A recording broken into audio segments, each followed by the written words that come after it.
अस्सलाम वालेकुम, मैं हूं सैयद तिरमिज़ी और आज एक मैसेज मेरी नज़र से गुजरा, बहुत ही अच्छा मैसेज जो कभी मैंने इस नज़रिए से इस चीज़ को नहीं देखा। बेसिकली एक छोटी सी स्टोरी बनाई गई है जो कि एक खातून की है जो एक बहुत ही महंगी गाड़ी से निकलती है और सामने फलों की रेडी वाला कोई खड़ा होता है। अब उसके पास ये जाती है और जाके उससे पूछती है कि भाई ये सेब कितने के हैं। सेब वो बता देता है कि ये 100 रुपए के किलो है। अब वो बार्गेनिंग उससे करती है, कहती है कि नहीं मैंने तो 80 रुपए की लूंगी। कहता है 80 रुपए में तो मेरी खरीद भी नहीं है। तो कहती नहीं मैं लेने हैं तो मैंने इतने की लेने हैं। वो कहता है कि चलो सुबह सुबह का टाइम है, दे देता हूँ मैं, ज़्यादा नहीं तो चलो कुछ तो आएगा। अब वो उससे ख़रीद के बड़े फ़ख्र के साथ जाके अपनी गाड़ी में बैठ जाती है और एक एहसास होता है उसके दिल के कि यार हाँ मैंने अपनी मर्ज़ी का रेट ले लिया और मैंने अपनी बात मनवा ली। यही औरत जाती है किसी महंगे रेस्टोरेंट में और वहाँ पर जाके अपने दोस्तों के साथ खाना वगैरह ऑर्डर करते हैं, थोड़ा सा खाते हैं, ज़्यादा सा छोड़ देते हैं। फिर जब वेटर बिल लेके आता है, बिल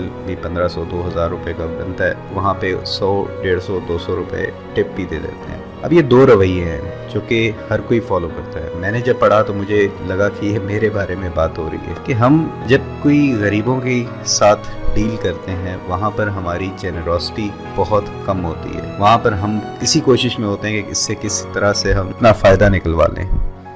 और यही हम लोग जब जाते हैं महंगे रेस्टोरेंट्स में या कोई शॉपिंग करते हैं, वहाँ पर हम खुल के पैसे देते हैं और एक्स्ट्रा पैसे भी देते हुए हम एक तरह से अपना स्टेटस सिंबल समझते हैं। तो क्या ये अच्छा नहीं है कि हम कुछ एक्स्ट्रा पैसे लोगों को दे दें कि जो बेचारे सारा दिन मेहनत करते हैं और थोड़े से मुनाफा लेके घर पे जाते हैं, जो लोग अफोर्ड कर सकते हैं। मैं उनसे ये बात कहूँगा कि अगर आप बाहर जाके कई महंगे रेस्टोरेंट्स में और बाकी जगहों पे जाके अगर वहाँ पर पैसे खर्च कर सकते हैं, वहाँ पर टिप दे सकते हैं, तो यहाँ पर इन लोगों को भी हक बनता है। इनको भी आप कुछ ज़्यादा मुनाफा पहुँचा देंगे तो शायद उससे ये अपने लिए थोड़ी सी आसानियाँ ज़्यादा पैदा कर सकें। इस मैसेज ने मुझे तो बहुत ज़्यादा छुआ। आई होप कि आप लोग